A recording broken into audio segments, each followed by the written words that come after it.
Hello teachers, Taf Tet aspirants காக நம்ம English previous year question தான் டிஸ்கஸ் பண்ணிட்டு இருக்கோம். ஸோ 2022ல கால்ஃபர் பண்ணி 2023ல எழுதின கொஷனில் நிறைய செஷன் நடந்தது.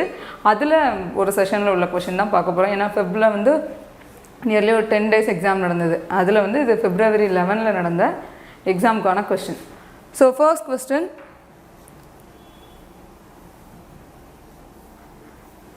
which is the monosyllabic word in the following? So அப்போ மோனோசிலபிக்னா என்ன? ஒரே ஒரு சிலபிள், அதாவது அதை பிரிக்க முடியாது.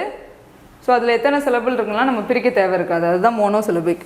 அப்போ இதில் பாருங்கள், பிஹைண்ட், விண்டோஸ், தட், பனானாஸ், அதில் எல்லாத்தையும் பிரித்து பார்த்துடலாம். அப்போ இது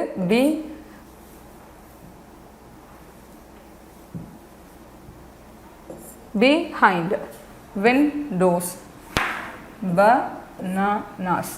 அப்போ இதில் 2 சிலபிள் இருக்குது, இதில் 2, இதில் 3 சிலபிள் இருக்குது. இப்போ இதை மட்டும் தான் நம்மளால் பிரிக்க முடியாது, ஒரே சிட்டிங்கில் சொல்லிடலாம், தட், அவ்வளோதான். ஸோ இதை நம்ம பிரிச்செல்லாம் சொல்ல போகிறதில்ல, அதனால் இதுதான் மோனோசிலபிக். அப்போ சிலபிளில் இந்த டேர்ம்லாம் என்ன அப்படின்னு பார்க்கணும். அப்போ இதில் பாருங்கள், மோனோசிலபிக்னால் அதில் ஒன்று தான். ஸோ சிலபிள் எத்தனை தான் இருக்கும்? சிலபிள் நம்ம ஒரு சிலபிளா 2 சிலபிளா அப்படின்னு பார்க்குறப்போ மோனோசிலபிக்னா அங்கே 1 தான். அப்போ டை ஆர் பை சிலபிக், டை சிலபிக்னா 2ன்னு அர்த்தம், ட்ரைனா 3, டெட்ரானா 4 சிலபிள், 4 பிரிக்கலாம், அதான் tetra 4 syllable, penta 5 syllable, hexa 6 and hepta 7, octa 8. இந்த டேர்ம் வந்து தெரிஞ்சிருக்கணும். ஏன்னா இந்த கொஷினோட லாஸ்ட் கொஸ்டின் பார்த்தீங்கன்னா, இந்த செட்டில் இருக்க லாஸ்ட் கொஷினில் இதே டேர்ம் கொடுத்து, இப்போ நமக்கு ஒரு வேர்டை கொடுத்து இது எத்தனை சிலபிள்னு கண்டுபிடிங்கன்னா நம்ம போட்டுடலாம். 3ஓ 4ஓ, இப்போ அன்றைக்கி பார்த்தோம் காம்படிஷன் ஒரு வேர்டு, அதுக்கு எத்தனை சிலபிள்னு கேட்குறப்போ 4 சிலபிள்னு போட்டோம். ஆனால் 4ன்னு கொடுக்காம இந்த டேர்ம் கொடுத்துருந்தாங்கன்னா நமக்கு தெரியணும், அதுக்காக தான் இந்த டேர்மையும் சேர்த்தே பார்க்குறோம். அப்போ mono 1, di or bi 2, tri syllable 3, tetra 4, penta 5, hexa 6, hepta 7 and last octa 8. So இதுதான் அதுக்கான எக்ஸாம்பிள் வேர்டெல்லாம் இதில் இருக்குது. அப்போ மோனோசிலபிள்னா கேட், டாக், சன், ரன், இதெல்லாம் மோனோசிலபிக் வேர்ட். டைசிலபிள் அப்படின்னா டேபிள், விண்டோ, ஹாப்பி, இதெல்லாம். And trisyllable animal, yesterday, okay, tomato, இதெல்லாம். அண்ட் டெட்ராசிலபிள் 4 சிலபிளில் பாருங்கள், கால்குலேட்டர், இப்படி 4ன்னா இருக்குது. அண்ட் பென்டால யூனிவர்சிட்டி, யூனிவர்சிட்டி இது. அண்ட் இதை தான் கொஷினாகவே கேட்டிருக்காங்க, இதே செட்டில் லாஸ்ட்டாக உள்ள கொஷினில் பார்த்தீங்கன்னா இருக்கும். அண்ட் ஹெக்ஸால ரெஸ்பான்சிபிலிட்டி, ரெஸ்பான்சிபிலிட்டி, ஓகே. அடுத்த 7ல் இன்காம்ப்ரிஹென்சிபிலிட்டி, நெக்ஸ்ட்டு அன்இன்டர்பிரிட்டபிலிட்டி, இது எல்லாமே இதுக்கான example word. So next, dash is a literary device that emphasizes the idea of contrast. So நம்ம கிளாஸை கண்டினியூஸாக பார்க்குறவங்களுக்கு தெரியும், ஐடியா ஆஃப் கான்ட்ராஸ்ட் அப்படின்னோடனே இப்போ உங்களுக்கு ஆன்சர் தெரிஞ்சிருக்கும், என்ன தான்? ஆன்டிதீசிஸ், இதுதான் ஆன்சர். அப்போ டிரான்ஸ்ஃபர்ட் எபித்தட்னா என்ன, ரெப்பிட்டேஷன்னா என்ன, சிமிலினா என்னன்னு சேர்த்தே பார்த்துடலாம். இப்போ டிரான்ஸ்ஃபர்ட் எபித்தட் அப்போ என்ன அர்த்தம்? எபித்தட்னாலே அட்ஜெக்டிவ், இந்த அட்ஜெக்டிவ் என்ன ஆகுது? டிரான்ஸ்ஃபர் ஆகுது, ஒருத்தர்கிட்ட இன்னொருத்தருக்கு மாறி போகுது. அப்போ இங்கே எப்படி மாறும்?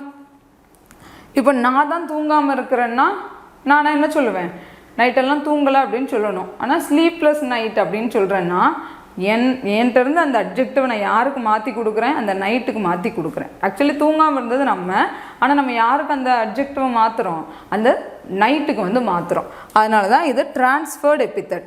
It's a figures of speech which an adjective is transferred from the noun, it actually describes to another noun. ஒரு நவுன்லேருந்து இன்னொரு நவுனுக்கு மாற்றிடுறோம். இப்போ எக்ஸாம்பிள் பாருங்கள், he spent a sleepless night, தானே? இப்போ ஸ்லீப்லெஸ் யார்? he. ஆனால் நம்ம கொடுக்குறது, அந்த அட்ஜெக்டிவை கொடுக்குறது யாருக்கு? இந்த நவுனான நைட்டுக்கு கொடுக்குறோம். 2 நவுன் இருக்குதா? So he, night. ஆனால் நம்ம கொடுக்குறது யாருக்கு? இன்னொரு நவுனுக்கு ட்ரான்ஸ்ஃபர் பண்ணிடுறோம். இதுதான் டிரான்ஸ்ஃபர்ட் எபித்தட். அண்ட் நெக்ஸ்ட், ரிப்பீட்டேஷன்னா என்ன? ஸோ திருப்பி திருப்பி வரும். அப்போ ரிப்பீட்டேஷன்னு பார்க்குறப்ப ரிப்பீட்டேஷனில் நிறைய டைப்ஸ் இருக்குது. அப்போ ரிப்பீட்டேஷன்னா ஃபஸ்ட் என்னென்னு பார்க்குறோம். சேம் வேர்ட் ஆர் ஃப்ரேஸ் எப்படி வரும் multiple times to emphasize the idea or create rhythm. எதுக்காக யூஸ் பண்ணுறோம்? எம்ஃபசைஸ் பண்ணுறதுக்கு, திருப்பி திருப்பி அழுத்தமாக ஒரு விஷயத்தை சொல்லணும்னா எம்ஃபசைஸ் பண்ணுறதுக்கும் அண்ட் ரிதம் கிரியேட் பண்ணுறதுக்கும் என்ன பண்ணுறோம்? இது போல் ரிப்பீட்டேஷன் நம்ம யூஸ் பண்ணுறோன்னு சொல்கிறாங்க. அப்போ என்னென்ன ரிப்பீட்டேஷன்ஸ்லாம் இருக்குது? இப்போ ரிப்பீட்டேஷனுக்கு ஒரு எக்ஸாம்பிள் பார்க்கணுன்னா work hard, work smart, work together. அப்போ இந்த ஒர்க் அப்படிங்கிற வார்த்தை வேர்ட் ஆர் ஃப்ரேஸ் என்ன ஆகுது? ரிப்பீட் ஆகிக்கிட்டே இருக்குது. அப்போ இதோடைய டைப்ஸில் பார்க்குறப்ப ஃபர்ஸ்ட் ஆனஃபோரா. அப்போ ஆனஃபோரானா என்ன அர்த்தம்? Same word at the beginning. ஒரே வார்த்தை ஆரம்பம் ஒரு சென்டென்ஸோடைய ஆரம்ப நிலையில் திருப்பி திருப்பி வந்துக்கிட்டே இருக்குன்னா அதுதான் ஆனஃபோரா. அப்போ repetition of same word at the beginning of successive clause or successive lines, அதுதான் என்னது? ஆனஃபோரா. இப்போ எக்ஸாம்பிள் பாருங்கள், every day, every night, every way I am getting better. அப்போ இந்த எவ்ரின்னு தொடக்கத்திலே வரதில்ல, இதுதான் ஆனஃபோரா. ஸோ ஸ்டார்டிங்கில் வரும். அண்ட் நெக்ஸ்ட் எபிஸ்ட்ராஃபி, அது அப்படியே ஆப்போசிட். அங்கே எப்படி ஆனஃபோராவில் ஸ்டார்டிங்கில் பார்த்தோமோ எபிஃபோராவில் என்ன பார்க்கும்? எண்டில் வந்து முடியும்.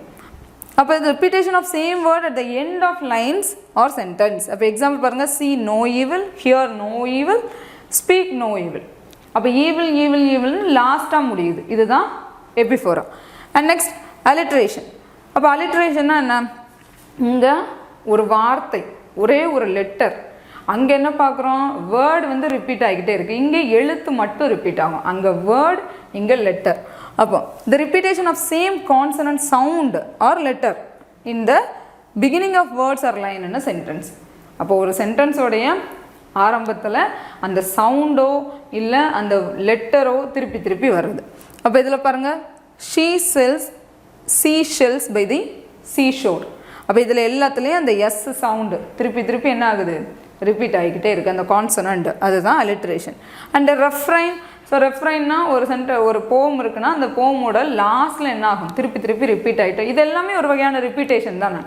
அப்போ ரிப்பீட்டேஷனுங்கிறது ஒரு ப்ராட் ஏரியா, அதுலேருந்து எத்தனை டைப்ஸ் இருக்குன்னு தான் பார்த்துட்ருக்கோம். அப்போ இதெல்லாமே என்ன ஆகுது? திருப்பி திருப்பி வந்துகிட்டே இருக்குது. அப்போ ரெஃப்ரைன் அப்படிங்கிறது ஒரு போமுடைய லாஸ்ட்லேயோ இல்லை இந்த போமுக்குள்ளேயோ திருப்பி திருப்பி அந்த ஒரு பர்டிகுலர் லைன் வந்துக்கிட்டே இருக்கும், அதுதான் ரெஃப்ரைன்.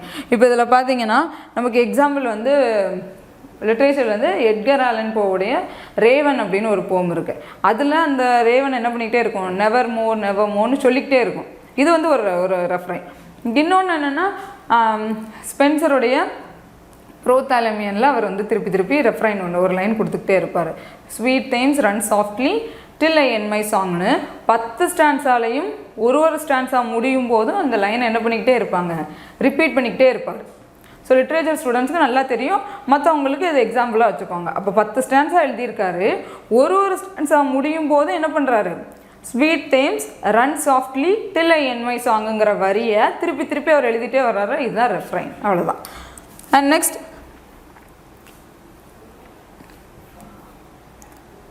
அசனன்ஸ். அப்போ அசனன்ஸ்னால் என்னென்னா வவ்வல் சவுண்ட். கான்சனன்ஸ்னால் கான்சனன்ட் சவுண்டு. அசனன்ஸ்னால் என்னது? வவ்வல் சவுண்டு ரிப்பீட் ஆகும். கான்சனன்ஸ்னால் கான்சனன்ட் சவுண்டு ரிப்பீட் ஆகும். அப்போ repetition of vowel sound with nearby words, இதுதான் என்னது? அசனன்ஸ். அலிட்ரேஷன், அசனன்ஸ், கான்சனன்ஸ், இது எல்லாமே என்னது தான்? ரிப்பீட்டேஷன் தான். அலிட்ரேஷனுங்கிறது என்ன பார்த்தோம்? கான்சனன்ட் சவுண்டு என்ன ஆகும்? சவுண்டோ இல்லை அந்த லெட்டரோ சென்டென்ஸோடைய ஆரம்பத்தில், இதுதான் என்னது? அலிட்ரேஷன். ஸ்டார்டிங்கில் என்ன ஆகும்? ஆரம்பத்தில் வந்துக்கிட்டே இருக்கும். இதுவே அசனன்ஸுங்கிறது என்னது? ரிப்பீட்டேஷன் ஆஃப் வவ்வல் சவுண்டு மட்டும். அப்போ எக்ஸாம்பிள் பாருங்கள், the rain in Spain falls mainly plain. அப்போ இந்த ஐ சவுண்டு எல்லாமே என்ன ஆகிட்டே இருக்குது? திருப்பி திருப்பி ரிப்பீட் ஆகிட்டே இருக்குது, இது வவ்வல் சவுண்டு. ஸோ இது என்னது? அசனன்ஸ். இதுவே கான்சனன்ஸ்னால் ரிப்பீட்டேஷன் ஆஃப் கான்சனன்ட் சவுண்ட். அப்போ especially at the end or middle of words, இதெல்லாம் ஸ்டார்டிங். இது என்ன ஆகுது? கான்சனன்ஸுங்கிறது end or middle of the sentence. அப்போ இதில் பாருங்கள், Mike likes his new bike. அப்போ இந்த க சவுண்டு கன்னு வந்துகிட்டே இருக்குல்ல, இதுதான் வந்து கான்சனன்ஸ். ஓகே, அடுத்த ஆப்ஷனில் ஆன்டிதீசிஸ். அப்போ ஆன்டிதீசிஸ் தெரியும், 2 கான்ட்ராஸ்ட் ஐடியாஸை நம்ம என்ன பண்ணுவோம்? பக்கத்தில் வச்சு எழுதணுன்னா அதுதான் ஆன்டிதீசிஸ். நிறைய தடவை சொல்லிட்டேன் அது. So speech is silver but silence is gold. So இங்கே என்னது? பேசுகிறது, இங்கே அமைதியாக இருக்கிறது. அப்போ 2 ஆப்போசிட் ஐடியா, ஆனால் நான் ஒரே சென்டென்ஸில் வச்சு எழுது, இதுதான் என்னது? ஆன்டிதீசிஸ். அண்ட் நெக்ஸ்ட் சிமிலி, நமக்கு தெரியும் கம்பேர்ஸ் டூ டிஃப்ரெண்ட் திங்ஸ். அப்போ he is as brave as lion. இப்போ அவனை எதோட கம்பேர் பண்ணுறாங்க, ஒரு லைனோட கம்பேர் பண்ணுறாங்க. இங்கே லைக் ஆர் ஆஸ் இருக்குன்னு பார்த்துருக்கோம். லைக்குக்கு பதில் இங்கே என்ன இருக்குது, ஆஸ் இருக்குது. ஸோ இது simile. So third question, fill in the blank. So dearth is an expression of old English for என்ன வார்த்தை. அப்போது இந்த ஓல்டு இங்கிலீஷில் இருக்கக்கூடிய வார்த்தைகள் எல்லாத்தையும் நம்ம இப்போ எழுதுகிறோன்னா அதுக்கு ஒரு டேர்ம் பார்த்தோம் இதுக்கு முன்னக்கூட்டி. யூஃபமிஸ்டிக் வேர்டு, யூஃபோனிமஸ் வேர்டு அண்டு ஆர்கைசம் அப்படின்னு சொல்லி பார்த்துருப்போம், அப்படி தானே? ஸோ அதில் தானே இது வருது. ஆர்கைசம் வேர்டுனா என்ன, ஓல்டு இங்கிலீஷில் இப்போ புழக்கத்தில் இல்லாத வார்த்தைகளெல்லாம் நம்ம எழுதுகிறோம் அப்படின்னா அதுதான் ஆர்கைசம் அப்படின்னு அர்த்தம். அப்போ இது அந்த டைப் ஆஃப் வேர்டு தான். அப்போ டோத்னா என்ன அர்த்தம், டஸ்ன்னு அர்த்தம். ஓகே, அப்போ இது போல் உள்ள வார்த்தைகள் வேறு என்னெல்லாம் இருக்குது ஓல்டு இங்கிலீஷில் இருக்க வார்த்தைகள் நம்ம போம்லே பார்த்துருப்போம். அன்னைக்கு கூட சொன்னேன், இட் வாஸ் அப்படின்னு எழுதணுன்னா என்ன பண்ணுவோம், இப்போ எழுதுகிறாங்கன்னா இப்படி தான் எழுதுகிறாங்க. இப்படி போட்டாங்கனாலே அதுக்கு என்ன அர்த்தம், ஓகே இட் வாஸ்ன்னு தான் அர்த்தம். அப்போ இப்படி எழுதுகிறாங்கன்னா அதுக்கு என்ன அர்த்தம், இட் வாஸ்ன்னு அர்த்தம்.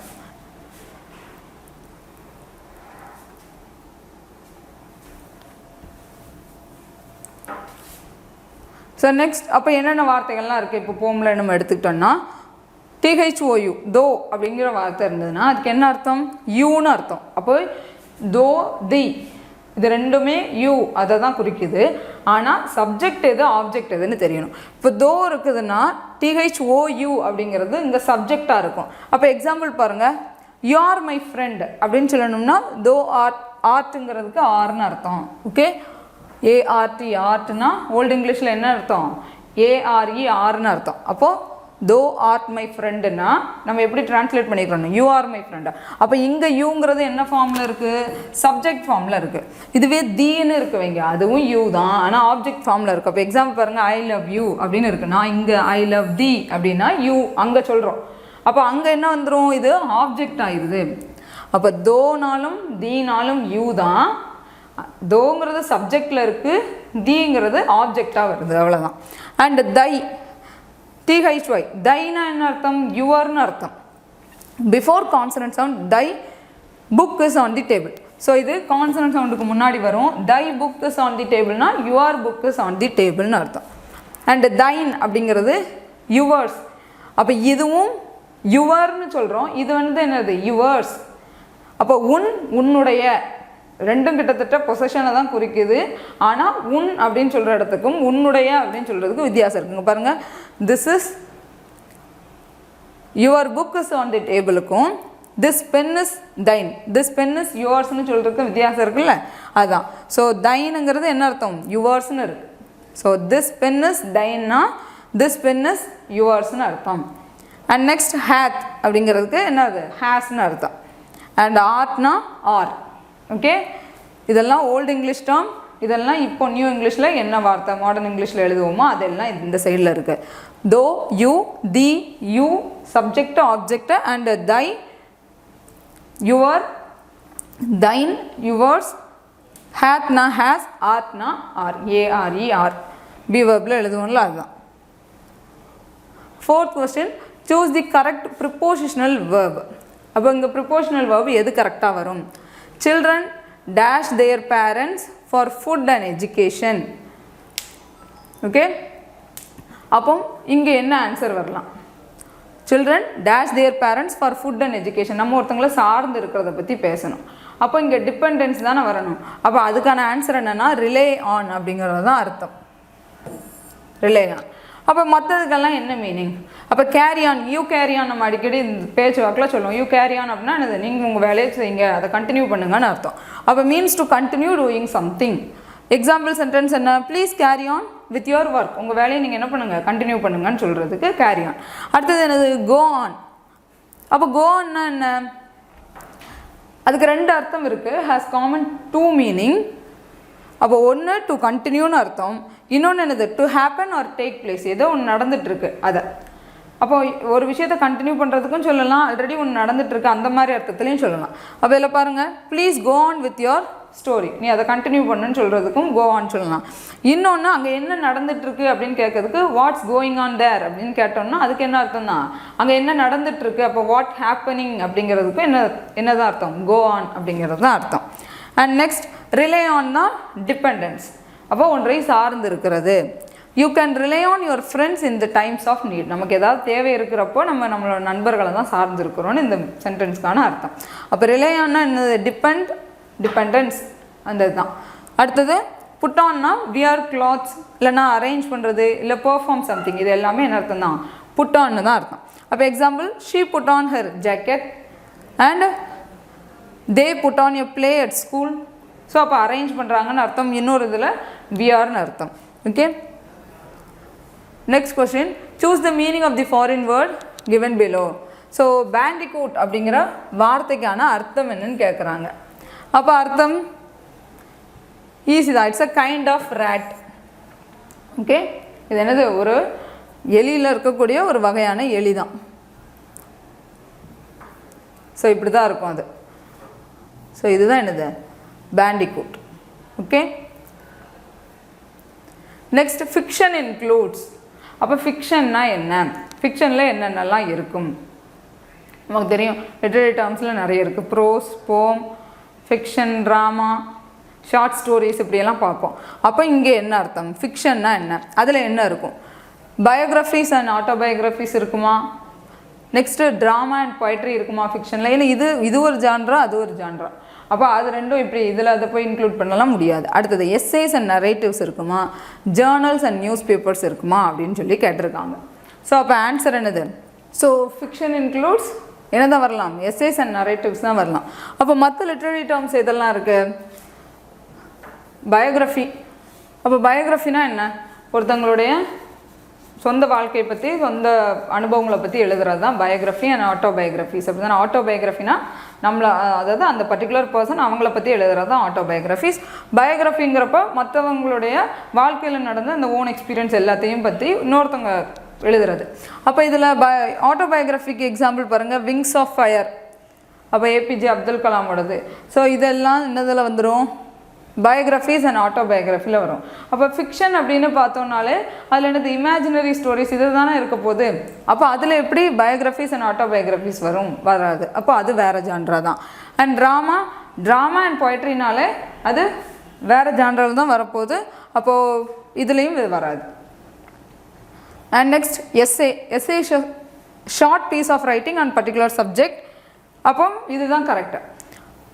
ஏன், நான் ஏதோ ஒன்று கற்பனையில் எழுத போகிறேன்னா அதில் நான் ஒரு நரேட் பண்ணலாம், ஒரு எஸ்ஸே எழுதலாம், அதுக்குள்ளே ஒரு கேரக்டரைசேஷன் கொண்டு வரேன்னா அது எல்லாத்தையும் நான் இன்க்ளூட் பண்ணலாம், அப்போ இது வரும். இதுவே ஜேர்னல்ஸ் அண்ட் நியூஸ் பேப்பர்ஸுங்கிறப்ப அது ஃபேக்ட் பற்றி மட்டும்தான் எழுதக்கூடியது, அப்போ அதுவும் வராது. So fiction includes essays and narratives மட்டும்தான்.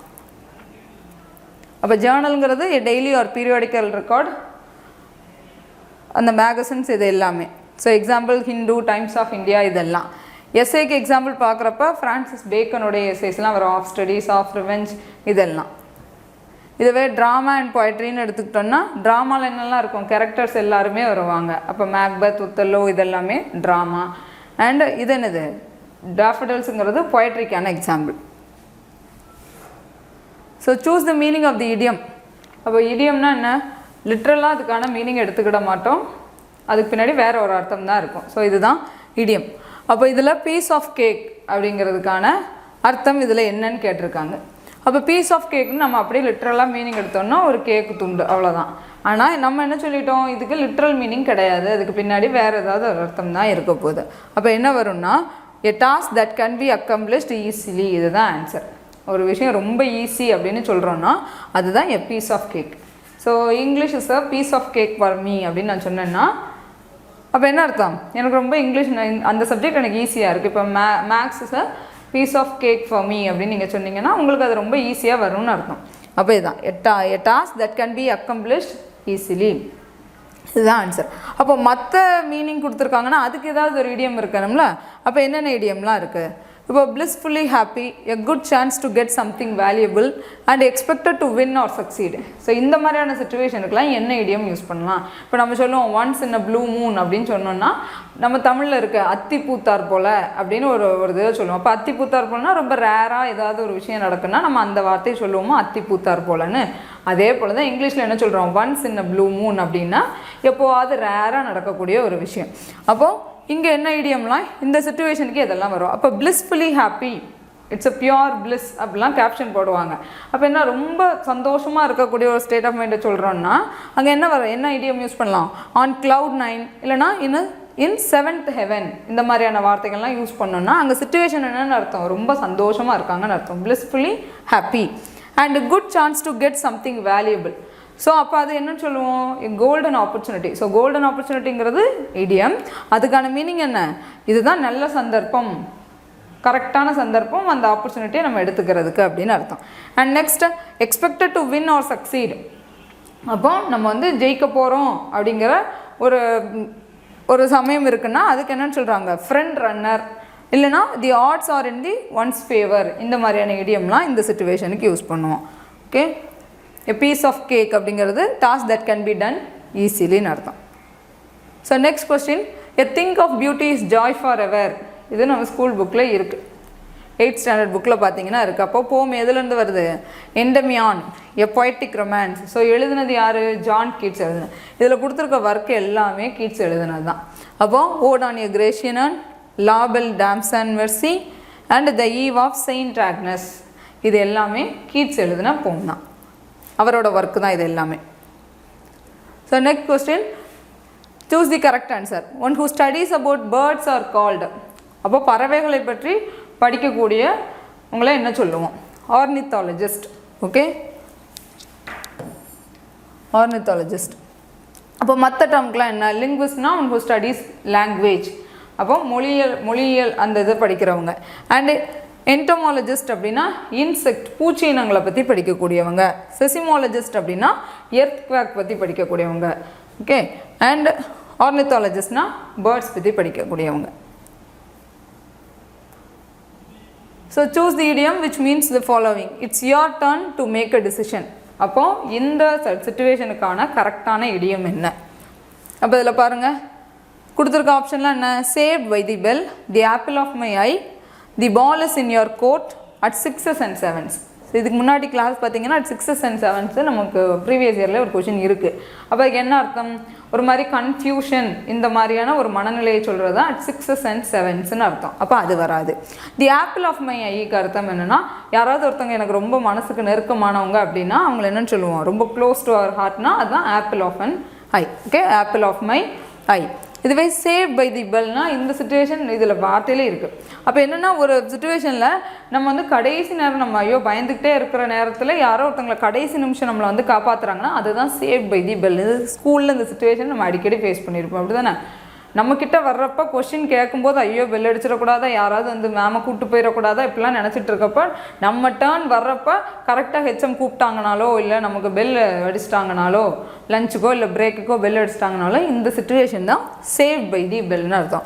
அப்போ நமக்கு இந்த சிச்சுவேஷன் என்ன? It's your turn to make a decision. So நமக்கான டைம் அந்த முடிவு எடுக்கிறதுக்குன்னா இந்த இடியம் எதுவுமே வராது. அப்போ எதுதான் வரும்? The ball is in your court. So வாசிக்கிறப்ப ஓரளவு என்ன, இப்போ பீஸ் ஆஃப் கேக்குக்கும் ஈஸிலி அப்படின்னு சொல்கிறதுக்கும் கொஞ்சம் நிறைய டிஃப்ரென்ஸ் இருக்குது. அப்படி தான் டக்குன்னு நம்மளால் அதை புரிஞ்சிக்க முடியாது. இட்ஸ் அ பீஸ் ஆஃப் கேக்குன்னு நம்ம சாதாரணமாக கேட்டோம்னா அதை நம்மளால் இந்த இடியம்க்கு பின்னாடி என்ன அர்த்தங்கிறத புரிய முடியாது. சில இடியம் வந்து ரொம்ப ரிலேட் ஆகிற மாதிரி தான் இருக்கும், ஈஸியாக நம்மளால் அதை என்ன பண்ணிக்கலாம், புரிஞ்சுக்கலாம். அப்போ த பால் இஸ் இன் யோர் கோர்ட்னா அப்போவே நமக்கு தெரிஞ்சுக்கணும் இது நம்மளுடைய சான்ஸ், அப்போ நம்ம தான் முடிவு எடுக்கணும்னு நம்ம புரிஞ்சுக்கணும். And next, find out the correct figure of speech. அப்போ என்ன figure of speech? The sauce was sweet and sour. அப்போ இங்கே எதை பற்றி பேசுகிறாங்க? இதில் பாருங்கள், simile, personification, imagery and alliteration. அப்போ இதில் என்ன? சிமிலினா ரெண்டு விஷயத்தை கம்பேர் பண்ணணும். இங்கே நமக்கு சென்டென்ஸ் கொடுத்துருக்கிறதுல அந்த சாஸ் எப்படி இருக்கான்? இனிப்பாகவும் புளிப்பாகவும் இருக்குன்னு சொல்லிட்டாங்க. அப்போது சிமிலி வராது. பர்சானிஃபிகேஷன் இன்அனிமேட், அதாவது ஒரு ஹியூமன் ஆட்ரிபியூட்டை வந்து நம்ம என்ன பண்ணுறோம், ஒரு இன்அனிமேட் ஆப்ஜெக்ட்டுக்கு கொடுப்போம். அப்போ அதுவும் கிடையாது. இப்போ ஒரு ட்ரீஸ் டான்ஸ் இல்லைனா ஃப்ளார் நாட்ஸ் அட் மீ அந்த மாதிரிலாம் இருந்ததுன்னா அது பர்சானிஃபிகேஷன், அதுவும் கிடையாது. இமேஜரியா அலிட்ரேஷனா? அலிட்ரேஷன்னா அந்த லெட்டர் இல்லைனா சவுண்டு ரிப்பீட் ஆகிருக்கும். இங்கே ஏதாவது ரிப்பீட் ஆகிருக்கா? இருக்குதா? Sauce, sweet and sour. So S அப்படிங்கிறது ரிப்பீட் ஆகிருக்குன்னு நீங்கள் எடுத்துக்கிட்டிங்கன்னா, ஆனால் இங்கே ஆன்சர் என்னென்னா இமேஜரி தான் ஆன்சர். ஓகே, அப்போ இமேஜரினா என்ன? Use to descriptive language that appeals to the census. இப்போ நிறைய டைப்ஸ் ஆஃப் இமேஜரி இருக்குது, நம்ம இதுக்கு அடுத்து அதுதான் பார்க்க போகிறோம். அப்போ என்ன அர்த்தம்? அதாவது நம்ம மனக்கண்ணில் அது தெரியணும். அந்த இப்போ இந்த சாஸ் வந்து புளிப்பாகவும் இனிப்பாகவும் இருக்குன்னா நான் அதை வாசிக்கிறப்ப எனக்கு அந்த ஃபீல் வந்து வரும். இல்லை ஒரு ஜாஸ்மினை பற்றி அந்த ஒரு இதில் நான் வாசிக்கிறேன் அப்படின்னா எனக்கு அது வந்து என்ன பண்ணும், எனக்கு சடனாக அது வந்து அந்த வாசனை எனக்கு நான் வந்து மனக்கண்ணில் நுகர்றேன் அப்படின்னு அர்த்தம். ஓகே, இதுதான் இமேஜரி. அப்போ என்னென்ன கைண்ட் ஆஃப் இமேஜரிலாம் இருக்குது, இதுதான் அது எல்லாமே. அப்போ விஷுவல் இமேஜரி. இப்போ visual imagery appeals to the sight or describes what we see. நம்ம வந்து பார்க்குறோம், அந்த அந்த லைனை வாசிக்கிறப்பவே நம்மளால் அந்த விஷுவலைஸ் பண்ணி பார்க்க முடியும். இதுதான் visual imagery. We can picture the scene clearly. இதுதான். அப்போ எக்ஸாம்பிள் சென்டென்ஸ் பாருங்கள். The crimson sunset painted the sky. அப்போ கிரிம்சன் நல்லா சிகப்பு கலரில் அப்படி சூரியனுடைய செங்கதிர்கள் அப்படி வந்து விரிஞ்சு படர்ந்து அப்படி இருக்குது அப்படின்னு சொல்கிறாங்கன்னா, இங்கே வாசிக்கிறப்பவே எனக்கு அந்த இமேஜ் வந்து என்ன ஆகும் தெரியும். ஸோ இந்த கிரிம்சன் அப்படி செக்க செவேன்னு இருக்கக்கூடிய அந்த வானம் அப்படின்னு சொல்லிட்டு வாசிக்கிறப்பவே எனக்கு கண்ணில் தெரியுதில்ல, இதுதான் விஷுவல் இமேஜரி. ஓகே, ஆடிட்டரி இமேஜ்னா கேட்கணும். அப்போ என்னது? எக்ஸாம்பிள் சென்டென்ஸ் பாருங்கள். The leaves rustled in the gentle breeze. அப்படி காற்று அடிக்கிறப்ப இலையுடைய சத்தம் வந்து அப்படி சலசலன்னு. இப்போ எங்களுக்கு ஒரு போமில் ஒரு லைன் உண்டு, அதாவது வேர்ட்ஸை உட்காந்துட்ருப்பார், மரத்துக்கு கீழே படுத்திருக்காரு. அப்போ ஆக்ரான் அப்படின்னு சொல்லிட்டு ஒரு காய் ஒன்று, அது வந்து மரத்துலேருந்து என்ன பண்ணுது, கீழே விழுது. அப்படி விழுறப்போ அந்த மரத்தோட இலைகளுக்குள்ளெல்லாம் ஊடால தானே வரும். ஸோ அப்படி வர்றப்போ அந்த சலசலப்பு சத்தத்தோடு வந்து கீழே வந்து விழுற சத்தம் அவருக்கு கேட்டு அவர் எந்திரிக்கிறாரு அப்படின்னு சொல்லிட்டு அவர் வந்து சொல்லுவார். எந்த போம்லனா ப்ரிலூட் அப்படின்னு சொல்லிட்டு ஒரு போம் இருக்குது, அதில் வந்து அவர் அப்படி எழுதியிருப்பார். அப்போது அந்த லைனை பார்க்குறப்பவே நமக்கு கேட்டுரும் அந்த சவுண்டு. இதுதான் வந்து auditory image. Okay, so auditory இமேஜ்னால் என்ன? ஹியரிங். இப்போ வந்து the leaves rustle in the general breeze. இப்படி காற்று அடிக்குது, அப்போ அந்த இலைகளுடைய சத்தம் வந்து நமக்கு கேட்குது. இது அப்போ ஆல்ஃபேக்டரி இமேஜரின்னா என்னென்னா ஸ்மெல்லு. இப்போ அந்த வாசனையை நம்ம நுகர்றோம். The aroma of fresh coffee filled with the room அப்படின்னோடனே அந்த காஃபியோட ஸ்மெல்லு நமக்கு இங்கே வாசிச்சுட்டு இருக்கப்போ நமக்கு வந்து ஃபீல் ஆகும். அதுதான் ஆல்ஃபேக்டரி. அப்போ என்னது? ஸ்மெல்லை பற்றி உள்ளது தான் ஆல்ஃபேக்டரி இமேஜரி. அண்ட் கஸ்டேட்டரினா டேஸ்ட்டுக்குள்ளது.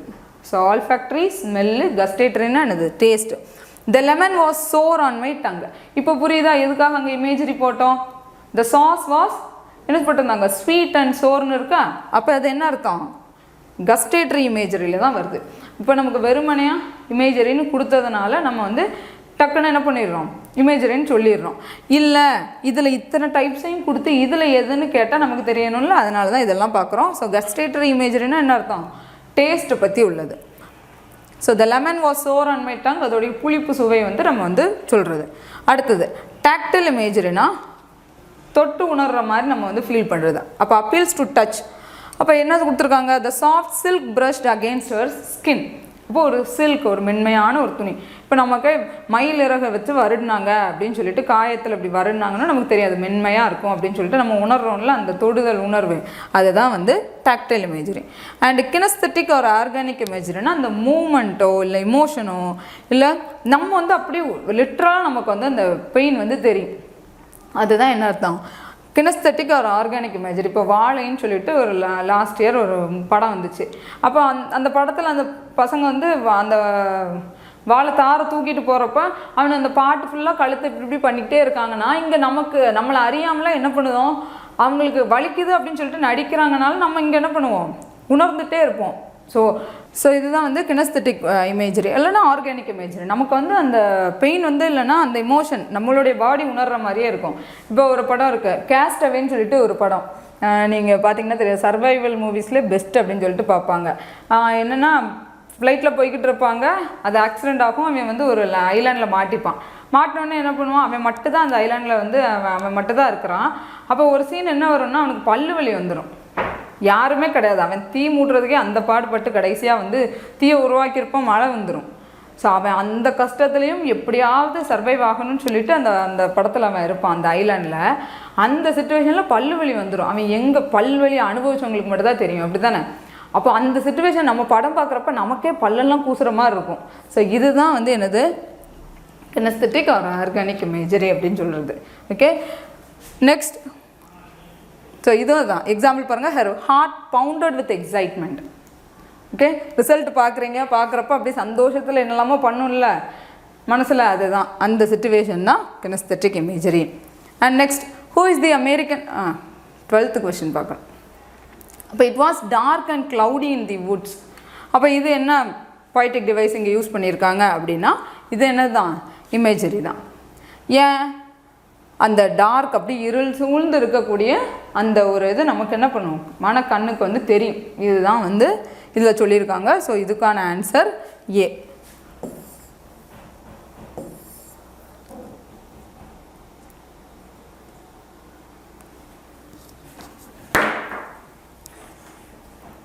So who is the American president known as teddy?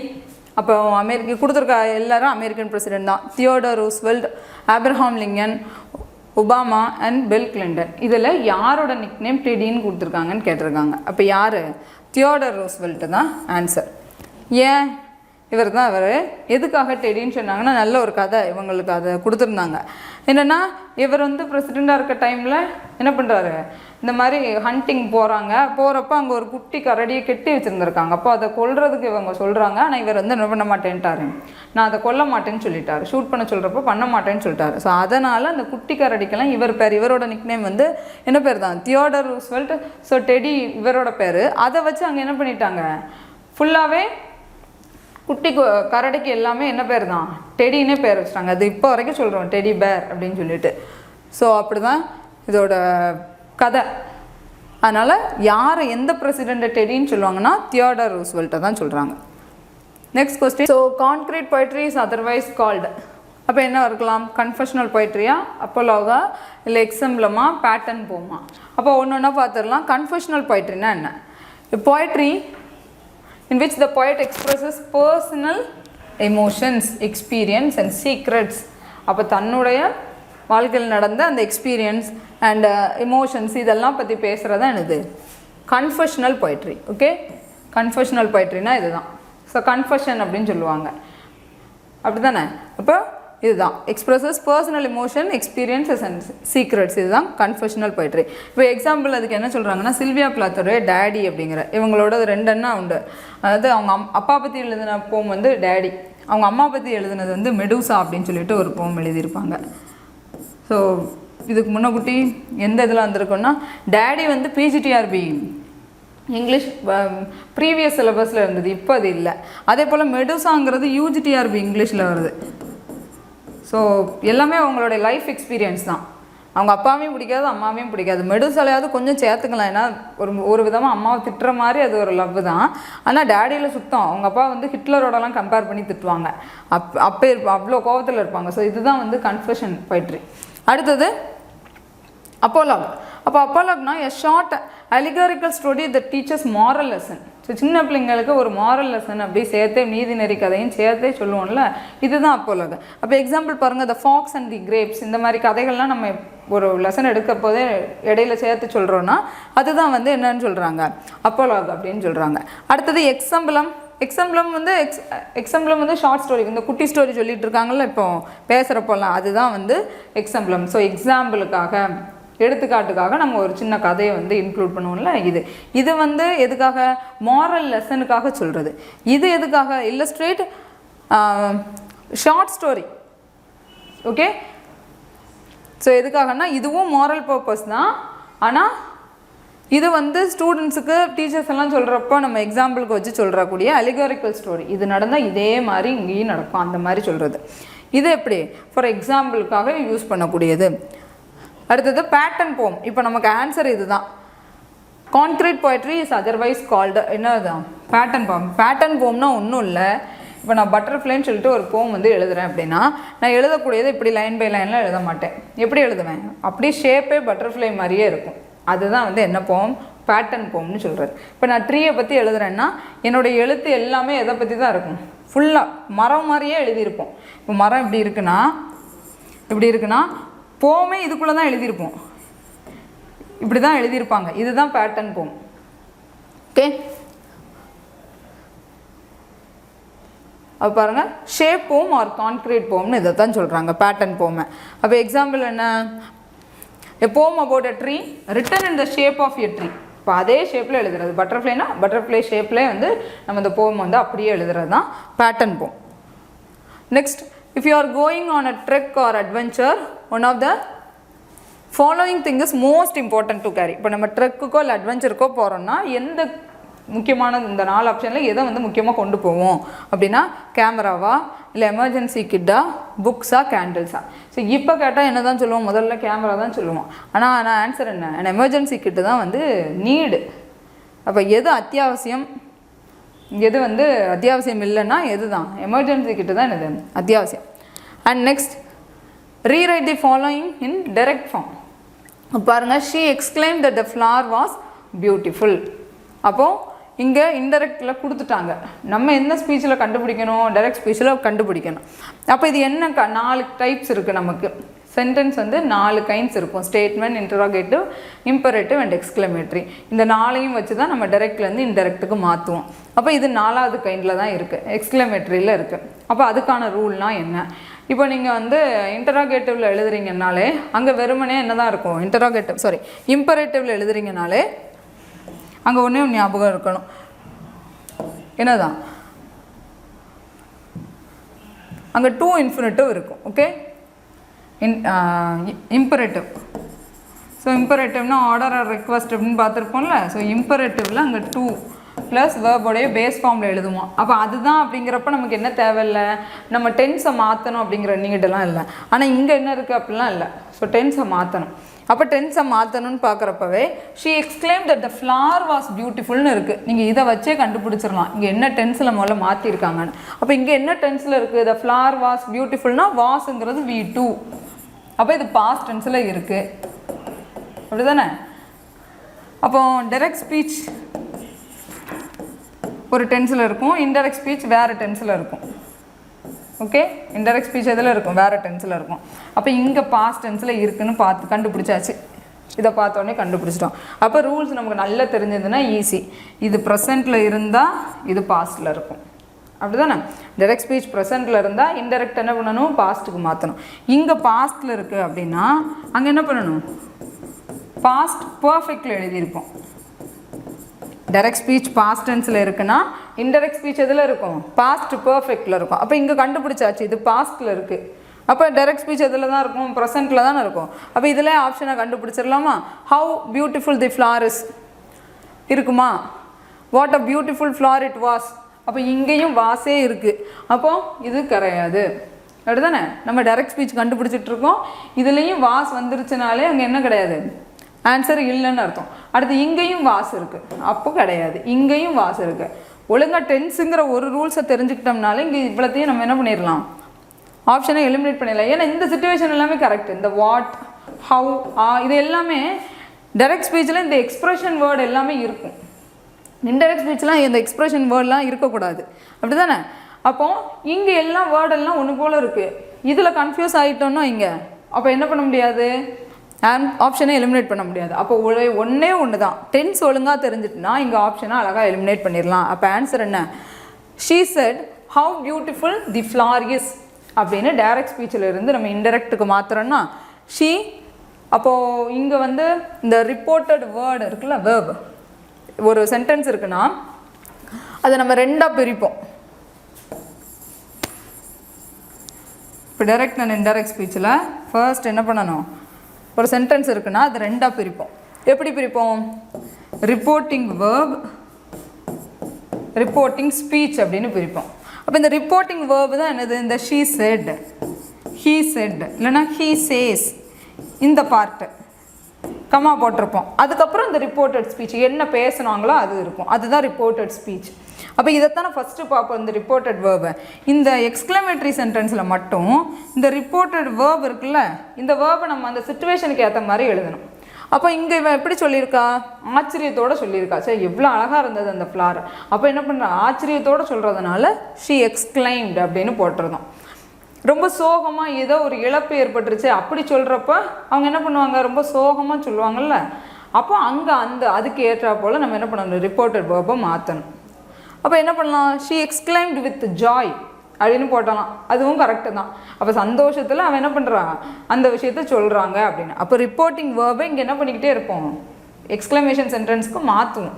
மற்ற எல்லா பக்கம் என்ன பண்ணுவோம், ஃபஸ்ட்டு டைப் செகண்ட் டைப்பில் எல்லாத்துலேயுமே என்ன தான், ஃபஸ்ட்டு டைப்பில் மோஸ்ட்லி அப்படியே அந்த செட்டை போட்டு செட் தேட் அப்படிங்கிற கண்டிக்ஷன் வேர்டை போட்டுருவோம், அவ்வளோதான். இப்போ இதில் பாருங்கள், ஷீ எக்ஸ்க்ளைம்டு தேட் போட்டாச்சு. இந்த ஹவுங்கிற வார்த்தையெல்லாம் எடுத்துடணும்னு சொல்லிட்டேன். அப்போ அந்த எக்ஸ்ப்ரெஷன் வேர்ட்ஸ் எல்லாத்தையும் எடுத்தாச்சு. அப்படியே எழுதிட வேண்டியதான், த ஃப்ளார் வாஸ் பியூட்டிஃபுல், அவ்வளோதான். ஓகே, ஸோ இதுதான் டைரக்ட்லேருந்து இன்டெரக்ட்டுக்கு எப்படி மாற்றுறோன்னு பார்த்தாச்சு. ஸோ டென்ஸை வச்சு ஈஸியாக என்ன பண்ணிடலாம், ஆப்ஷனை எலிமினேட் பண்ணிடலாம். Next, which of the following activity needs high creativity. இப்போ இந்த ஃபாலோயிங் ஆப்ஷனில் உள்ளதில் எதை எழுதுறதுக்கு நமக்கு அதிகமாக க்ரியேட்டிவிட்டி தேவை. அப்போ ஸ்டோரி ரைட்டிங்கா, ரிப்போர்ட் ரைட்டிங்கா, லெக்சிகோகிராஃபியா, இல்லை ரைட்டிங் அண்ட் அஃபீஷியல் லெட்டரா அப்படின்னு பார்த்தா ஈஸியாக கண்டுபிடிச்சலாம் என்ன தான், ஸ்டோரி ரைட்டிங். அப்போ அங்கே மட்டும் தானே நம்மளுடைய இப்போ ஒரு கதை எழுதுகிறோன்னா அங்கே என்னுடைய க்ரியேட்டிவிட்டிலாம் தேவை. இதுவே ஒரு ரிப்போர்ட் ரைட்டிங் எழுதுகிறேன், ரிப்போர்ட், ரெக்கார்டு இதெல்லாம் பார்த்துருக்கோம். இதுக்கு முன்னாடி கொஷின் பார்க்குறப்பவே ரிப்போர்ட்னா என்ன, ரெக்கார்ட்னா என்னன்னு பார்த்தோமா. அப்போ ரிப்போர்ட்டு இல்லை ரைட்டிங் அண்ட் அஃபீஷியல் லெட்டர்லாம் வேறு ஜான்ரா. இப்போ ரிப்போர்ட் எழுதுறேன்னா அங்கே ஃபேக்ட் மட்டும்தான் இருக்கும், அப்படி தானே. ஸோ இதில் பாருங்கள், ஸ்டோரி ரைட்டிங்னா the art of writing and narrative, plot இருக்கும், கேரக்டர்ஸ் இருக்கும். ஸோ அங்கே நம்ம க்ரியேட்டிவிட்டி காமிக்கலாம். இதுவே ரிப்போர்ட் ரைட்டிங்கில் factual or structured account of event. அப்போ அதில் நான் என் க்ரியேட்டிவிட்டிலாம் எழுத முடியாது. சும்மா பொய்யா எழுதணும்னா என்ன பண்ணலாம், க்ரியேட்டிவிட்டியோட ஒரு கதையாக ஒன்று ஃப்ரேம் பண்ணணும்னா எழுதலாம். பட் ரிப்போர்ட் அப்படிங்கிறப்ப என்னெல்லாம் பண்ணணும், உண்மையாக என்ன நடந்ததோ அதுதான் எழுதணும். இப்போ எக்ஸாம்பிள் என்னது, ஸ்கூல் ரிப்போர்ட்டான ஆனுவல் டே செலிப்ரேஷனை பற்றி ஒரு ரிப்போர்ட் சப்மிட் பண்ணணும்னா இது நடந்தது, அந்த ஃபேக்சுவல் இன்ஃபர்மேஷன் மட்டும்தான் இருக்கும். இதுவே லெக்சிகோகிராஃபினா ஒன்றும் இல்லை, டிக்ஷனரி. அப்போ என்னது, the art of process of combining dictionaries. அப்போ கலெக்டிங் ஆர் டெஃபைனிங் வேர்ட்ஸ், என்னென்ன வார்த்தைகள் இப்போ புதுசாக இப்போ என்னெல்லாம் வந்திருக்கு அப்படிங்கிற வார்த்தைகள்லாம் அது எல்லாத்தையும் என்ன பண்ணுவாங்க, டிக்ஷனரியில் இன்க்ளூட் பண்ணுவாங்க, இல்லை அதுக்கான அர்த்தங்கள்லாம் சேர்ப்பாங்க. ஒவ்வொரு தடவையும் என்ன ஆகும், லெக்சிகோகிராஃபி என்ன பண்ணிகிட்டே இருப்பாங்க, அப்டேட் பண்ணிக்கிட்டே இருப்பாங்க அந்தந்த காலகட்டத்துக்கு ஏற்ப. அப்போ அதுலேயும் என்ன வராது, க்ரியேட்டிவிட்டிலாம் தேவையில்லை. அடுத்து அஃபீஷியல் லெட்டர், நம்மளுடைய ஹையர் அஃபீஷியல்ஸ்க்கு ஒரு லெட்டர் எழுதுகிறோம், இதுதான் என்னது அஃபீஷியல் லெட்டர்ஸில் வரும். ஸோ இதில் எதுக்கு தான் க்ரியேட்டிவிட்டி தேவை, ஸ்டோரி ரைட்டிங்க்கு தான் க்ரியேட்டிவிட்டி தேவை. அடுத்தது choose the appropriate model verb for the given options. அப்போ இது என்னது, இஃப் கிளாஸில் 2 கொஷின், இந்த கொஷின்லேருந்து மட்டுமே 2 தடவை இஃப் கிளாஸ் கேட்டிருக்காங்க. If he had money he dash help him. அப்போ சென்டென்ஸ் ஸ்ட்ரக்சரை பார்த்துற வேண்டியதான், ஹேட் மணின்னு இருக்குது. If he had money he dash help. அப்போ என்ன வரணும், he would help him. Okay, ஏன்னா இந்த ஹேடு பக்கத்தில் அங்கே என்ன இல்லை, வேர்பெல்லாம் இல்லை. வேர்ப் இருந்ததுன்னா என்ன இருந்திருக்கும், V3 இருந்திருக்கும், அப்படி தானே. அப்படி இருந்ததுன்னா வுட் ஹாவ் போட்டிருக்கலாம், இங்கே அது இல்லை. அப்படிங்கிறப்ப என்ன தான் போடணும், ஹீ வுட் ஹெல்ப் ஹிம், அவ்வளோதான். If he had money he would help him, அவ்வளோதான். அடுத்தது, writing is easy, all you have to do is cross out the wrong words. இந்த சென்டென்ஸ் சொன்னது இது 8th ஸ்டாண்டர்ட் புக்கில் ஒரு ப்ரோஸ் இருக்குது. அந்த லெசன் எடுத்து பார்த்தீங்கன்னா நிறைய பேர் சொன்னதாக என்ன பண்ணியிருப்பாங்க, நிறைய கொட்டேஷன்ஸாக இருக்கும். அதை மட்டும் எடுத்து படிச்சுக்கிட்டாலே போதும். இப்போ இது சொன்னது யார், மார்க் ட்வைன் தான் சொல்லியிருக்கார். அப்போ யார் இந்த மார்க் ட்வைன், ஒரு முக்கியமான அமெரிக்கன் ரைட்டர். அவருடைய ரொம்ப ரொம்ப முக்கியமான ஒர்க்னா 2 ஒர்க், சீக்வல் ஒர்க் என்னென்னா அட்வென்ச்சர் ஆஃப் டாம் சாயர், இதோடைய சீக்வல் தான் என்னது அட்வென்ச்சர் ஆஃப் ஹக்கிள்பெரி ஃபின். இந்த டாம் சாயர் நமக்கு ஸ்கூல் புக்ஸில் எல்லாத்துலேயுமே இந்த ஒரு கதை இருக்கும். ஆண்ட் போலி அவங்க என்னது ஒரு ஸ்லீப்பிங் பில்ஸ் மாதிரி ஒரு மருந்து என்ன பண்ணுவாங்க, அந்த பையனுக்கு கொடுத்துக்கிட்டே இருப்பாங்க. அது என்னது ஆன்டிபயோட்டிக் இல்லையே, பெயின் கில்லர் கொடுத்துக்கிட்டே இருப்பாங்க. அப்போ அந்த பையன் என்ன பண்ணுவோம், அதை அவனோட பூனைக்குட்டி கொடுத்துட்டே இருப்பான்னு சொல்லிட்டு ஒரு கதை இருக்கும். இது எல்லாருமே படிச்சிருப்போம். அது இதிலேருந்து தான், ஏன்னா இதில் நிறைய சின்ன சின்ன ஸ்டோரியாக வர இந்த பையனுடைய அட்வென்ச்சர் தான் ஃபுல்லாகவே டாம் சாயர் அண்ட் இந்த பையனோட பேர் ஹக்கிள்பெரி. ஸோ ஹக்கிள்பெரி ஃபின், இவன் டாம், என்னோட ஃப்ரெண்டு ஒரு பொண்ணு இருப்பா வந்து பெக்கி தாட்சர். ஸோ இவங்களை பற்றி உள்ள கதை தான், அந்த ஊரில் இருக்கக்கூடிய மக்கள் அண்ட் அவங்களுடைய சூப்பர்ஸ்டிஷியஸ் பிலீஃப்லாம் என்ன, இதை பற்றி இருக்கிறது நல்ல இன்ட்ரெஸ்டிங்காக இருக்கும். சின்ன பிள்ளைங்களுக்குலாம் புக் வாங்கி கொடுத்தீங்கன்னா, ஏன்னா ரொம்ப சிம்பிள் இங்கிலீஷில் இருக்கும். இப்போ 6th 7th பிள்ளைங்களுக்கு படித்தாலே புரிகிற மாதிரி இருக்கும். அதுதான் இந்த டாம் சாயர். இதோடைய சீக்வல் தான் இந்த ஹக்கிள்பெரி ஃபின். இது நமக்கு பிஜிடிஆர்பி சிலபஸில் ப்ரீவியஸ் சிலபஸில் இருந்தது, இப்போ எடுத்துட்டாங்க. அதுதான் இது. ஸோ அவர் தான் சொன்னது தான். So Mark Twain. And next, the definite and indefinite articles are referred to as. அப்போ definite indefinite articles என்னன்னு சொல்லுவாங்கன்னு கேட்டிருக்காங்க. எதுதான் அதெல்லாமே சென்ட்ரல் டெட்டர்மினர்ஸ். அப்போ டெட்டர்மினர்ஸ்னால் நிறைய இருக்குது, சரியா? அப்போ டெட்டர்மினர்ஸ்னால் என்ன? Words placed before noun. ஒரு நவுனுக்கு முன்னாடி நம்ம என்ன பண்ணுவோம்? ஒரு வேர்டை வந்து சேர்க்குறோம். எதுக்காக சேர்க்குறோம்? To give more information about which thing. So அந்த நவுனுக்கு நிறைய இன்ஃபர்மேஷனை கொடுக்கறதுக்காக அந்த பர்டிகுலர் வார்த்தையை சேர்க்குறோம். ஆர் யாருன்னு சொல்கிறதுக்காக, இல்லை எத்தனைன்னு சொல்கிறதுக்காக அந்த பர்டிகுலர் நவுனை பற்றி நம்ம நிறைய இன்ஃபர்மேஷன் கொடுக்குறோம். ஒன்று. இன்னொன்று என்ன? அந்த திங் வந்து எது, விச் திங் இல்லையா, ஹவு மெனி எத்தனை இருக்கும், அதோடைய குவான்டிட்டி எல்லாம் சொல்கிறோம். இன்னொன்று என்னது, யார் என்ன, இதை பற்றியான டீட்டெயில்ஸ் எல்லாம் கொடுக்குறோமா, அந்த ஒரு வார்த்தை கொடுக்குறதுல அதுதான் டெட்டர்மினர்ஸ். அப்போ சிம்பிள் என்ன, ஒரு வார்த்தையை நம்ம ஒரு நவுனுக்கு முன்னாடி போடுறோம். அந்த வார்த்தையை வச்சு நம்மளால் என்னெல்லாம் கண்டுபிடிக்க முடியும், அந்த நவுன் எப்படிப்பட்டது, அது எத்தனை, இது எல்லாத்தையும் நம்மளால் என்ன பண்ணுவோம், அதோட எக்ஸ்ட்ரா இன்ஃபர்மேஷன் தரதில்ல, அதுதான் டெட்டர்மினர்ஸ். அப்போ இந்த டெஃபனைட் அண்ட் இன்டெஃபனைட் ஆர்டிகிள்ஸ் எல்லாம் என்ன டிட்டர்மினர்ஸ்னு கேட்டிருக்காங்க. டெஃபனைட் ஆர்டிகிள்னா என்ன? தி, அப்படி தானே, தி எவரெஸ்ட் அப்படின்னு சொல்லலாம், தி எவரெஸ்ட். அது இன்டெஃபனைட் ஆர்டிகிள்னால் இந்த ஏ, ஆன், இதெல்லாமே இன்டெஃபனைட் ஆர்டிகிள். அப்போ இது எது, இது என்ன மாதிரியான டிட்டர்மினர்ஸ் அப்படின்னா இதெல்லாமே என்ன தான், சென்ட்ரல் டிட்டர்மினர்ஸ் அப்படின்னு சொல்கிறாங்க. அப்போ மற்றதெல்லாம் என்னன்னு பார்க்கலாம். அப்போ டிட்டர்மினர்ஸ் பார்த்தாச்சு. இப்போ இதில் பாருங்கள் example, this book is mine. அப்போ புக்குக்கு முன்னாடி, நவுனுக்கு முன்னாடி இருக்குது இந்த வார்த்தை. அப்போ திஸ் புக் இஸ் மைன். அப்போ எந்த புக்கு அப்படின்னு சொல்லிட்டு நம்மளால் என்ன பண்ண முடியும், பாயிண்ட் அவுட் பண்ணி காமிக்க முடியல. இதுதான் இங்கே டிட்டர்மினர். அதுவே 2 students came late. அப்போ 2 பேர், அந்த எத்தனை எண்ணிக்கையை சொல்லுதில்ல, அப்போ ஹவு மச், 2. அடுத்தது த கேட் இஸ் ஸ்லீப்பிங். அப்போ எந்த கேட்டு, அப்போ நம்மளால் அந்த ஒன்றை மட்டும் பாயிண்ட் அவுட் பண்ணி சொல்ல முடியும். இதுதான் டிட்டர்மினர்ஸ். அப்போ இதில் பாருங்கள் என்னென்ன டிட்டர்மினர்ஸ்லாம் இருக்குது. ஆர்டிகிள்ஸ்னு பார்க்குறப்ப ஷோ டெஃபனைட்னஸ், ஏ அண்ட் த, இதெல்லாம். டெமான்ஸ்ட்ரேட்டிவ்ஸ் அந்த டிட்டர்மினரில் இதெல்லாம் வரும்னா டெமான்ஸ்ட்ரேட்டர்ஸ் நம்ம ஈஸியாக சொல்லிடலாம். டெமான்ஸ்ட்ரேட் பண்ணி காமிங்கன்னு, இதுவா அதுவா, திஸ் ஆர் தேட். அப்போ திஸ்னா இப்போ பக்கத்தில் இருக்குது, இது மட்டும் ஒன்றை மட்டும் சொல்கிறேன், திஸ் புக். இப்போ இந்த பென் இருக்குன்னா திஸ் பென். இப்போ இது என் பக்கத்தில் இருக்குது, ஸோ திஸ் பென். இதே கொஞ்சம் தள்ளி இருக்குதுன்னா என்ன பண்ணுவேன், தேட் பென்னு சொல்லியிருப்பேன். இல்லை இங்கே நிறைய இருக்குது அப்படின்னா தீஸ் புக்ஸ், பக்கத்தில் இருக்குது தீஸ் புக்ஸ்.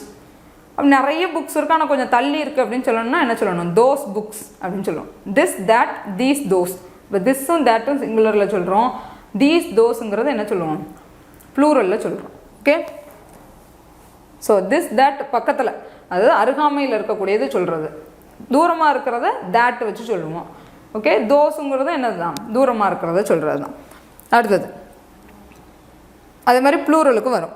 அண்டு பொசசிவ்னஸ், ஒரு உடைமையை பற்றி, என்னோடது, அவனோடது, அவளோடது, அந்த மாதிரி இதை சொல்கிறத என்ன வார்த்தையெல்லாம் யூஸ் பண்ணுவோம், my, your, his, her, its, our, their, இதெல்லாமே என்ன தான் பொசசிவ்ஸ் பற்றி பேசுகிறது, யாரோடது அதெல்லாம் சொல்கிறது.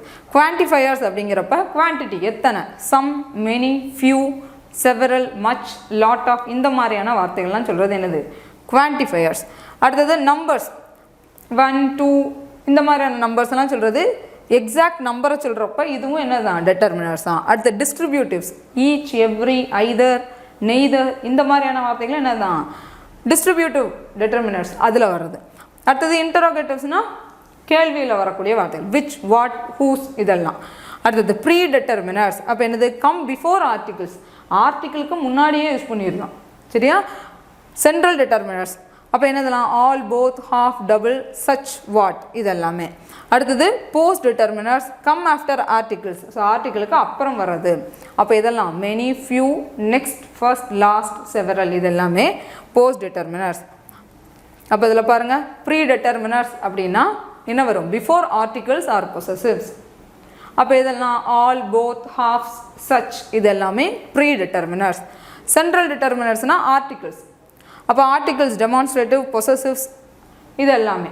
அப்போ என்னதெல்லாம் A, and, the, this, my இது எல்லாமே என்னது? சென்ட்ரல் டிட்டர்மினர். ஆர்டிகல்ஸும் டெமான்ஸ்ட்ரேட்டிவ், பொசசிவ்ஸ் இதெல்லாம் வரும். நம்மளுடைய கேள்விப்படி என்னது? இந்த டெஃபினைட் அண்ட் இன்டெஃபினைட் ஆர்டிகிள் என்னதுன்னு கேட்டிருக்காங்க. அப்போ கரெக்டு தான், சென்ட்ரல் டிட்டர்மினர்ஸ் தான் கரெக்டு. நெக்ஸ்ட் போஸ்ட் டிட்டர்மினர்ஸ்னால் ஆஃப்டர் சென்ட்ரல் டிட்டர்மினர்ஸ். இந்த டிட்டர்மினர்ஸ்க்கு அப்புறம் வரக்கூடியது. அப்போ ஃபர்ஸ்ட், ஃபியூ, நெக்ஸ்ட் இதெல்லாம் வந்ததுன்னா அது post determiners. Okay. Next which is the only Shakespeare play written in the verse. அப்போ நான் ஷேக்ஸ்பியரோட ப்ளே 4 கொடுத்துருக்காங்க. இதில் அவர் வந்து வேர்ஸில் எழுதுனது எதுன்னு கேட்டிருக்காங்க. அப்போ வேர்ஸ்னால் என்ன, ப்ரோஸ்னால் என்ன அது தெரியணும்ல. அப்போ வேர்ஸ், ப்ரோஸுங்கிறது உரைநடை, வேர்ஸுங்கிறது என்னது? செய்யுள், போய்ட்ரி. அப்போ இது ரெண்டுக்கு டிஃப்ரென்ஸ் என்ன இருக்கும்? இதோடைய ஃபார்ம் என்ன? சென்டென்ஸ் பேராகிராஃபாக இருக்கும் செய்யுளில். இப்போ ப்ரோஸில் அதில் என்ன இருக்கும்? லைன்ஸ் அண்ட் ஸ்டான்ஸாவாக இருக்கும். அடுத்தது இதில் ரிதம் இருக்குமா? நம்ம ஒரு உரைநடை எழுதுகிறோம், ஒரு ப்ரோஸ் ஒர்க் எழுதுகிறப்ப, எஸ்ஸே எழுதுகிறப்ப அதில் ரிதம்லாம் ஃபாலோ பண்ண மாட்டோம். ஆனால் கவிதை எழுதுகிறப்ப என்ன செய்யணும்? அது வந்து கரெக்டாக முடிகிறப்ப கரெக்டாக வந்து அந்த ரைம் ஆகி முடிஞ்சதுன்னா வாசிக்கிறவங்களுக்கு அது நல்லா இருக்கும்னு சொல்லிட்டு ரிதம்லாம் ஃபாலோ பண்ணுவாங்க. அடுத்தது ரைம் ஆகுமா? ஆகும். இங்கே என்ன ஆகாது? யூஸ்வலி நன். ப்ரோஸில் ரைம்லாம் தேவையே இல்லை, ரைம் ஸ்கீம்லாம் யூஸ் பண்ண மாட்டாங்க. பர்பஸ் என்னவாக இருக்கும்? டு இன்ஃபார்ம், எக்ஸ்பிளைன் அண்ட் நரைட் இது மட்டும்தான். அங்கே என்ன இருக்கும்? இமேஜினேஷன் பற்றியோ இல்லை ஒரு இமோஷன்ஸ் பற்றியோ இருக்கிறது தான் வேர்ஸ். அடுத்தது எக்ஸாம்பிள் என்ன? எஸ்ஸே, நாவல், ஸ்டோரி இது எல்லாமே நம்ம இதில் தான் எழுதுவோம். ப்ரோஸில் எழுதுவோம். போம்ஸ், சாங், ஓடு எல்லாமே எதில் எழுதுவோம்? வேர்ஸில் வந்து எழுதுவோம். அப்போது இங்கே இவர் எதில் எழுதியிருக்காரு? எது வந்து வேர்ஸ்லேயே எழுதியிருக்காருன்னா ரிச்சர்ட் தி செகண்ட் தான் அவர் இதில் எழுதியிருக்காரு. ஃபுல்லாகவே வேர்ஸ்லேயே எழுதியிருக்காரு. இப்போ கவிதை நடையில் ஒரு உரைநடை எப்படி இருக்கு அது மாதிரி தான் அவர் என்ன பண்ணியிருக்காரு? எழுதியிருக்காரு. அது ஒரு பிளேயவே எழுதியிருக்கார். கவிதை நடையில் எழுதணும்னா இவ்வளோ பெரிய விஷயம். அதுதான் which is the only Shakespeare's play written in verse. எது? Richard the second. அடுத்தது dash is the hobby of collecting postage stamp. அப்போ இங்கே கொடுத்துருக்க அவ்வளவுமே தப்பு தான். இது மாதிரியான டேர்மே கிடையாது. போஸ்டாலஜி, ஸ்டாம்ப் பேங்கிங், ஃபிலாந்த்ராலஜி, ஃபிலாலஜி இந்த டேர்ம் எல்லாமே தப்பு. எது தான் ஆக்சுவல் ஆன்சர்? ஃபிலேட்லி அப்படிங்கிற வார்த்தை தான் இங்கே வந்து இருந்திருக்கணும். Okay, philately. The hobby of collecting and studying postage stamps. அதை நம்ம கலெக்ட் பண்ணி ஸ்டாம்ப் கலெக்ட் பண்ணிலாம் வச்சுட்டே இருக்கிறவங்க அது ஒரு ஹாபியாக இருக்கும். அவங்கள என்னென்னு சொல்லுவாங்க? ஃபிலேட்லி அப்படின்னு சொல்கிறாங்க. He spends is free time doing philately. அதெல்லாம் கலெக்ட் பண்ணி வைக்கிறாங்கல்ல, அதுக்கு என்ன பேர்? ஃபிலேட்லின்னு அர்த்தம். ஸோ இது எல்லாமே தப்பு. இதுதான் answer. Next identify the figures of speech. என்னது? Like a huge python winding round and round. So இது இப்போ பிஜிடிஆர்பி இங்கிலீஷ் எழுதியிருந்தீங்கன்னா இது எங்கேருந்து வந்ததுன்னு கண்டுபிடிச்சிருக்கலாம். எது? ஆர்காசரினா ட்ரீ அப்படின்னு சொல்லிட்டு ஒரு போம் இருக்குது. அப்படிதானே? ஆர்காசரினா ட்ரீ பை டோரூட்டட். இவங்களோட போம்லேருந்து அதெல்லாம் கேட்டிருக்காங்க. அப்போ அவங்க அந்த மரத்தை பற்றி பேசுகிறாங்க. அதை என்னன்னு சொல்கிறாங்க? Like a huge python winding round and round. இப்போ அதை பார்த்தோன்னே என்ன பண்ணிடலாம்? கண்டுபிடிச்சிடலாம். கம்பேரிசன் தான். அப்படி தானே? So simile is the answer. அப்போ இதில் மெட்டஃபர்னா என்ன? Direct comparison between two unlike things without using like or as. அங்கே லைக்கும் ஆஸும் இருக்காது. கம்பேரிசன் வந்து டைரெக்டாக நடந்திருக்கும். டைம் இஸ் அ தீஃப், அவ்வளோதான். ஓகே, அப்போ டைம் என்னதோடு சொல்கிறாங்க? தீஃபோட சொல்கிறாங்க. அப்போ ரெண்டு வெவ்வேறு விஷயம், வெவ்வேறு ஆப்ஜெக்ட். ஆனால் என்ன பண்ணுவோம்? டைரெக்டாக கம்பேர் பண்ணி சொல்லி முடிச்சிடுறோம். இங்கே அந்த ஆஸ் லைக்கெல்லாம் இல்லை. அப்போ time is directly compared to A thief. இதுதான் மெட்டஃபர். பர்சானிஃபிகேஷன் தெரியும். The wind whispered through the trees. அப்போது காற்று வந்து பேசுது அப்படின்னு சொல்லுறது என்னது? நம்ம பேசுகிறதெல்லாம் நம்ம ஹியூமன் குவாலிட்டிஸ். அதை வந்து நம்ம வந்து இன்அனிமேட் ஆப்ஜெக்ட் கொடுக்கறதுனால இது personification. Simile comparison using the word like or as. அப்போ இருக்குது. Her smile is as bright as the sun. So இது வந்து சிமிலி. ஆக்சிமோரான் என்ன? Two contradictory words. ஆன்டிதீசிஸ்னா டூ கான்ட்ரடிக்டரி ஐடியாஸ். இது வேர்ட்ஸ் நல்லா புரிஞ்சுக்கணும். ஆன்டிதீசிஸ் ஃபஸ்ட்டு கொஷினில் பார்த்தோம். அது என்னது? ஐடியாஸ்னு இருக்கும். Two contradictory ideas. இங்கே என்னது? வார்த்தையை பக்கத்தில் வைக்கிறோம். அப்போ என்னது? Bitter sweet. பிட்டர்னா கசப்பு, ஸ்வீட்னா இனிப்பு. ரெண்டு கான்ட்ராடிக்டரி வேர்டை வைக்கிறோம். சரியா? அடுத்தது ஸோ இடியம்ஸ் கொடுத்துருக்காங்க, அதுக்கான மீனிங் கண்டுபிடிக்கணும். சேவ் ஒன் ஸ்கின்னா என்ன, make both ends meet. So ஈஸியாக கண்டுபிடிக்கணும். கோ டு கிரேவ்னு இருக்குது. அப்போது இங்கே ஆப்ஷன் பாருங்கள், கிரேவ்னால என்ன தான், சுடுகாடு தான். அப்போது இந்த உலகத்தை விட்டு போகிறது அந்த மாதிரியான அர்த்தத்தில் இங்கே எதையாவது இருக்கா? To exit the world, to protect one self from difficulty. அப்போ என்ன தான், சிக்கு வந்து 1. ஓகே, சிக்கு 1 இருக்கா? இருக்குது. அப்போ இதுதான் ஆன்சர். ஈஸியாக கண்டுபிடிச்சிடலாம். அடுத்தது சேவ் ஒன் ஸ்கின் அப்படின்னா என்ன, மேக் போத் எண்ட்ஸ் மீட்னா அதாவது நமக்கு தேவையான என்னையை பாதுகாக்கிற அளவுக்கு நான் சம்பாதிக்கிறேன் அப்படிங்கிற அர்த்தம் தான். அப்போ ஒருத்தவங்களுடைய செலவுகளை சமாளிக்கக்கூடிய அளவுக்கு ஒருத்தவங்க சம்பாதிக்கிறாங்கன்னா அதுக்கு பேர் தான் மேக் போத் எண்ட்ஸ் மீட். அப்போ manage one expenses within once income. ஒரே ஒரு அவங்களுடைய இன்கம் வச்சு அவங்களே மேனேஜ் பண்ணிக்கிறாங்க, அந்த அர்த்தத்தில் உள்ளதான் என்ன அர்த்தம், மேக் போத் எண்ட்ஸ் மீட்னு அர்த்தம்.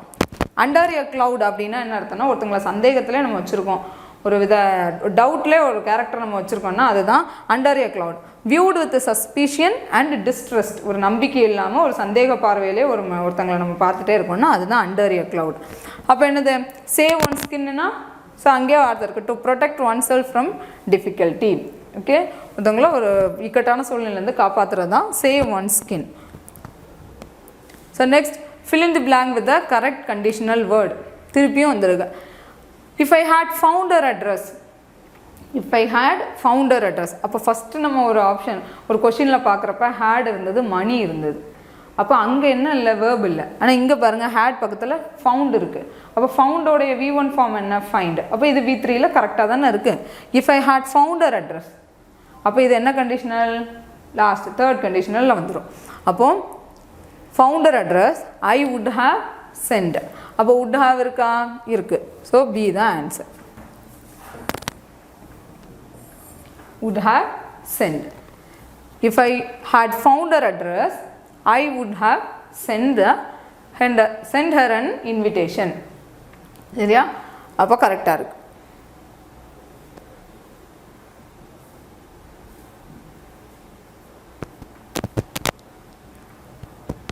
Frame new word by adding suitable suffix. அப்போ சஃபிக்ஸ்னால் ஒரு வார்த்தைக்கு பின்னாடி சேர்க்கணும். அப்போ இங்கே ஈஸியாக கண்டுபிடிச்சிடலாம். என்னது, டிஃப்ரெண்ட். இதுதான் ஆன்சர், சி தான் answer, different. Next, the word university is a days syllabic word. அப்போ என்ன சிலபிக் நம்ம ஃபஸ்ட்டே சொல்லியாச்சு. ஃபஸ்ட்டு இதில் பார்த்தோம்ல, ஃபஸ்ட்டு கொஸ்டினில். அப்போ என்ன தான் சிலபிக், பென்டா சிலபிக், 5 இது இருக்கும். இதுதான் யூனிவர்சிட்டிக்கான syllabic. Next, the plural form of the word governor general. அப்போ எதுதான் ஆன்சர், நம்ம ஃபஸ்ட்டே சொல்லியிருக்கோம். சன் இன் லா, அதோடைய ப்ளூரல் ஃபார்ம் என்ன, சன்ஸ் இன் லான்னு தான் போடணும். டாட்டர் இன் லானா டாட்டர்ஸ் இன் லா அப்படி தான் போடணும். அப்போ அதே போல் இங்கே கவர்னர் ஜென்ரல், அப்போ இங்கே என்ன தான் இருக்கணும், கவர்னர்ஸ் ஜென்ரல், அவ்வளோ அப்படி தான் இருக்கணும். Option A